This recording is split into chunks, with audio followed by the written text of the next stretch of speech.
All right, today we're talking about why psychology should be thought about as a foundational principle, not as a tactic stacked on top of other stuff. See, most people, you've probably gone online before on YouTube or scrolling Instagram or whatever, and you've seen these videos that say, how to do this, and then 3 psychological tips, if you will, or these psychological foundation or explanation of this topic. And more often than not, those videos actually get a lot of views because people are interested in why things happen and understanding the foundational principles. So people understand that psychology is a foundational principle more often than not. The only problem is then they don't actually continue that into their day-to-day life because more often than not, they just don't know what it is. So I'm going to essentially just simplify psychology for you in a way in this video that you can take it with you into every area of your life, every area of your business, and understand it at a fairly deep level, but fairly simply, all right? So there's a couple of principles we're gonna go through. Wow, that is thick. That's what she said. Okay, number one, psychological principle here. Whenever you enter into a conversation with somebody who is brand new, who's never met you before, or maybe even before you start the conversation, you walk up to them, or maybe somebody walks up to you, what is the first thing that happens? Automatically, the brain is scanning for threats, all right? So the basic principle number 1 is the brain is not built to help you succeed. It is built to simply keep you safe. That's it, okay? The brain is not built to help you go and make $10 million a month. The brain is not built to help you become the world's next Olympic champion. The brain is built to keep you safe. And when you start looking at your life and your business and your relationships through this lens, it's going to start making a lot more sense. So take, for example, again, when you walk up to somebody, maybe you cold approach somebody, whether it be for, picking up a date, whether it be in business with cold ads, whether it be, just walking up and saying hi to somebody new on the street or at church or whatever. The goal is to help them feel safe because the brain is going to be scanning you, their brain is scanning you for threats. And if it picks up on a threat, there's something called the amygdala. It's like the very back part of the brain directly connected to the brain stem. It scans for stimuli in other people and in the world around us that can trigger fight or flight. Scans for threats, right? And it's a very old part of the brain. It's a part of the brain that pretty much every animal that has a brain, it has this, even down to lizards. They have this as well. And so it's this part of our brain that's been around for a long time. But the basic principle is once you trigger the amygdala, it's hard to be untriggered. So principle number 2 is don't trigger the amygdala. And again, remember the amygdala is just fight or flight. We're just going to put F or F for there. Pretty easy remembrance. Okay, don't trigger the amygdala, fight or flight. Because once you do, then it's really difficult to de-escalate things. There are techniques and there are frameworks to go through it, and that's kind of what I teach people on a day-to-day basis, but we're not going to get into that today because it's kind of complex. But short version, don't trigger the amygdala. If you do, you're going to have to do a lot more work in order to get around it. So look at, your approach tactics. Look at how you are presenting yourself in your clothing, in the tonality of your voice and how you're speaking, your word choices, your body language. How are all of these things communicating to the other person, and what are they communicating? Are they communicating that you are safe, or are they communicating that you are a threat of some kind, right? All right, so number 3 is loosen before inserting. That's what she said. Loosen before inserting. This is a basic analogy I'm going to explain to you. All that it is the idea that whenever you want to insert a new idea or belief or position into somebody, like they, I'm trying to keep this G-rated. If you, for example, want to convince somebody of a new idea, Maybe their idea is that Mexican restaurants are the best restaurants. All right, that's my wife. She loves Tex-Mex restaurants. We live in Texas, and so the Tex-Mex is fantastic. If you haven't been to Texas for Tex-Mex, you should get it. It is much better here than anywhere else. So her favorite restaurants are Tex-Mex restaurants. And let's say, for example, I'm meeting with her and I really want to go to an Italian restaurant. Now, she doesn't really like Italian very much. And so if I just say, hey, babe, we should have Italian tonight, she's going to be like, no, why? That's stupid. Let's go have Tex-Mex. And so before I insert a new belief or a new idea, I have to first loosen the grip on the old one. Okay. Now, this analogy may seem very basic, but I'm going to show you this way. If somebody is holding tightly, I've got this laser pointer because my cat loves playing with laser pointers. If somebody is holding tightly onto this item and I'm trying to put another item into their hand, their fist is closed and there's not really any, like I could probably just like wedge it in there, but it's not very tight, right? As soon as any wiggling happens, it falls out.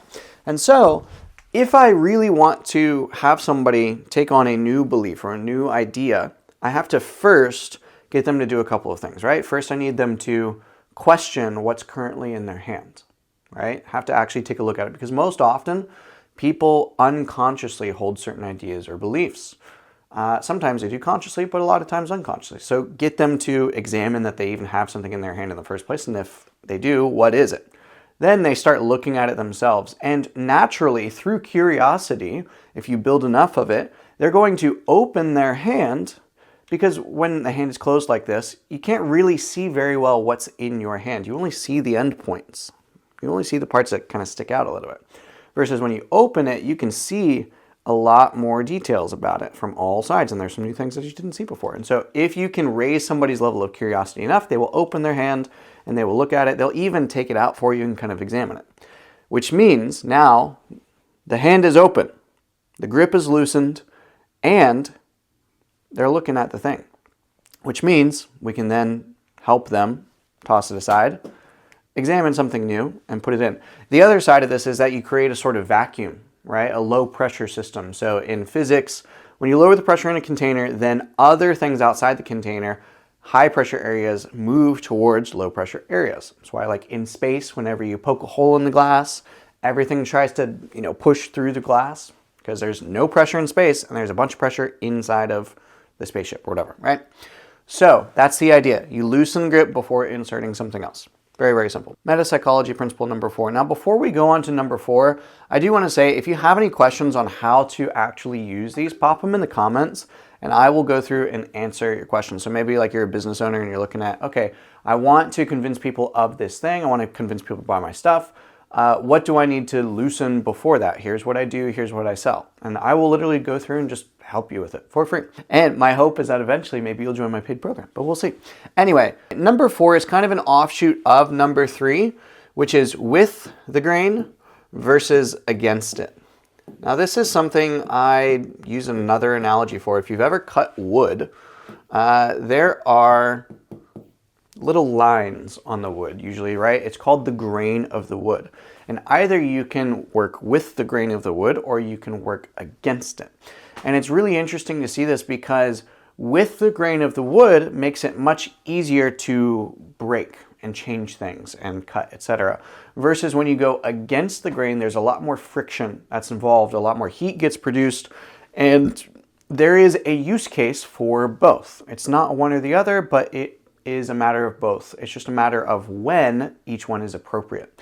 And so when you speak to people, there are certain people that go with the grain in their life, and there are certain people that go against the grain in their life. You can probably think of somebody right now, maybe it's even you.